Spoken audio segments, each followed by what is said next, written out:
السلام عليكم. اللهم صل وسلم وبارك عليك يا حبيبي يا رسول الله صلى الله عليه وسلم.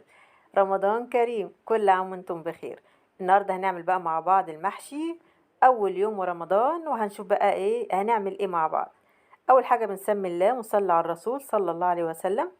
حطيت تقريبا نص كوبايه زيت، معلقه سمنه. سخنوا، نزلت ببصلتين كبار كده متخرطين زي ما انتم شايفين بالطريقه دي. قرن فلفل احمر، قرن فلفل اخضر حامي. انتي لو مش عايزه الفلفل الحامي ده بلاش منه، حطي فلفل اخضر عادي. بس بصراحه الفلفل الحامي ده بيدي طعم تحفه للمحشي. هنقلب بقى كده. انا البصل بتاع المحشي مش بحب ان هو يغمق ولا حاجه، يدوب يدبل بس، وابتدي انزل بعصير الطماطم زي ما انتم شايفين كده. ما خدش لون ولا اي حاجه خالص. بصراحه كده بيبقى طعمه احلى واجمل زي ما انتم شايفين كده. هنسيبها بقى تتسبك وبعد كده نرجع تاني. اهي ما شاء الله زي ما انت شايفة كده. دي بقى معلقة ملح، فلفل اسمر، دي نص معلقة سكر، كمون. عايزة بقى تضيفي بابريكا، عايزة تضيفي شطة زي ما انت عايزة. بس انا عشان ضفت فلفل حامي فمش هضيف شطة. ما تكتريش في التوابل في المحشي.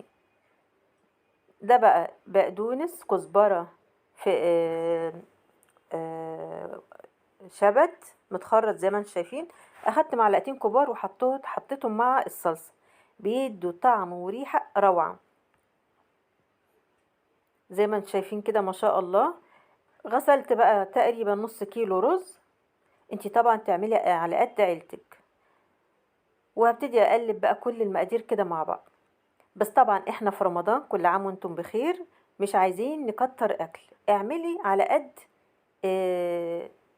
يعني على قد اليوم. على اساس في رمضان بنحب يوم بقى ايه الاكل صابح بصابح كده، يوم وبيومه. هنقلب بقى الرز مع الصلصة بالطريقة دي زي ما انتم شايفين. اهي ما شاء الله. الصلصة ولا غامقة قوي يعني، مش كتيرة قوي ولا قليلة قوي، هي كده معقولة وحلوة قوي. هبتدي بقى انزل ببقية الخضرة. انا بجيب من كل حاجة حزمة، يعني حزمة بقدونس، حزمة كزبرة، حزمة شبت. بحب الخضرة تبقى كتيرة في المحشي زي ما انتم شايفين كده. هبتدي بقى اخد الرز ده واحطه في الطبق اللي هو كان مطرح الخضرة. احنا طبعا مش عايزين نبوظ مواعين كتيرة والكلام ده كله. ففضيت اللي انا عملت فيها اهي، وهبتدي برضو احشي فيها. هبتدي بقى دي صينية، يعني الصينية اللي انا عملت فيها زي ما انتم شايفين كده. رصيت فيها الفلفل والكوسة، طبعا مغسولة ومتقورة زي ما انتم شايفين. وابتدي بقى بمعلقة صغيرة وابتدي احشي المحشي زي ما انت عايزة بقى. هتحشيها واحدة واحدة بقى وبعد كده ترصي. انا رصيتها كلها كده مرة واحدة، وابتديت احشيها زي ما انت شايفه بمعلقه صغيره. عايزه تعملي بالمعلقه الصغيره ماشي، عايزه تعملي بايديكي زي ما هتشوفي دلوقتي زي ما انت عايزه. الطريقه اللي تبقى سهله بالنسبه لك اعملي بيها. طبعا بنقعد نسمي الله ونصلي على الرسول صلى الله عليه وسلم. دايما نذكر الله واحنا قاعدين علشان ناخد حسنات. ربنا ان شاء الله يتقبل مننا جميعا يا رب صالح الاعمال. اللهم امين يا رب العالمين، واجعله شهر خير وبركه وسعاده علينا جميعا يا رب. وجعلنا من عتقائه من النار. اللهم امين يا رب العالمين. زي ما انت شايفه اللي هيكون يعني انا بقولك الاسهل ليكي اعمليه بايدك ماشي، بالمعلقه ماشي. هنخلص بقى كل الكميه دي ونشوف هنعمل ايه تاني ان شاء الله. رمضان كريم. طبعا اول يوم هو المحشي. اهو ما شاء الله. ودول قرنين فلفل حاميين كده. دول كان عندي شوربه. انا دايما لما بيفيد عندي شوربه بحطها في كيس كده واحطها في الفريزر.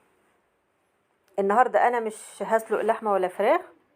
هتشوفوا دلوقتي انا هعمل ايه. فده كان كيس شوربه طلعته من الفريزر، سخنته وبحط كده بسقي المحشي زي ما انتم شايفين ما شاء الله.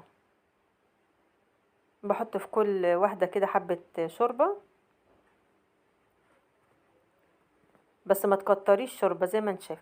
انا حطيتها بقى على النار هتقلب كويس، وبعد كده ههدي النار هنشوف بقى هنعمل ايه. دي فراخ، نص فرخة، غسلتها طبعا كويس جدا وصفيتها من المية تماما عشان ما يبقاش فيها اي ريحة زفارة، وبعد كده عصرت عليها ليمونة. قطعت بصلة كبيرة او ممكن بصلتين بقى زي ما انت عايزة، قرن فلفل، وقلبتهم كده مع بعض. وهنحط طبقة في الصينية كده من تحت ونرص الفراخ عليها. شايفين الفراخ ما شاء الله نضيفة وزي الفل ما شاء الله. ده البذر بتاع الليمون فبعينه من على الفراخ. شايفة ما شاء الله. طبعا هو الراعي الرسمي البط، بس طبعا بما اننا يعني اليومين دول البط يعني مش موجود وغالي جدا، فالفراخ بتسد. كل عام وانتم بخير وبصحة وسلامة. طبعا بتعملي على عدد الأسرة. وبعد كده ضفت زي ما انت شايفة كده بقية البصل والفلفل فوق الوش كده، وهنزل بمعلقة صغيرة ملح، معلقة صغيرة فلفل أسمر، تمام. بس مش أكتر، يعني ما تكتريش أي توابل فيه عشان يديك تاخد طعم الفراخ الجميل. وعصرة ليمونة كمان، ونص كوباية صغيرة مية زي ما تشوفوا دلوقتي، وهنحطها على عين البوتاجاز من فوق. انتي طبعا ممكن تعمليها بدري شوية لو هتدخليها الفرن. شايفين بقول لكم خلاص ابتدى يقلب، فههدي النار عليه. وادي الفراخ ما شاء الله اهي ابتدت تقلب من كل حتة. هنشوفها كمان مرة. وادي المحشي اهو داخل على سوا، الاتنين بيستووا مع بعض في وقت واحد. شايفين الفراخ ما شاء الله استوت وخدت لون حلو ازاي. ده كله فوق البوتاجاز، على عين البوتاجاز من فوق. بمعلقة صلصة بقى او كاتشب هبتدي اعمل ادهن الفراخ كده من فوق، وادخلها الفرن تحت الشواية 5 دقايق بس، تكون على نار هادية. وهي طالعة تحفة وجميلة جدا، والبصل بتاعها مكرمل وروعة ما شاء الله. وادي المحشي كمان استوى. شايفة ده مع ده ما خدش وقت خالص زي ما انت شايفة كده. شايفة الفراخ شايفة عاملة ازاي ما شاء الله روعة، والبصل بتاعها مكرمل وطعمه تحفة، يتغمس بالعيش روعة. وألف هنا وشفا. كل سنة وانتم طيبين، رمضان كريم إن شاء الله. ربنا يتقبل مننا جميعا الصيام والقيام وقراءة القرآن، ويتقبل الدعاء. ادعوا كتير على قد ما تقدروا، وادعوا لبعض وحبوا بعض واتمنوا الخير لبعض. كل عام وانتم بخير، وربنا سبحانه وتعالى يتقبل مننا صالح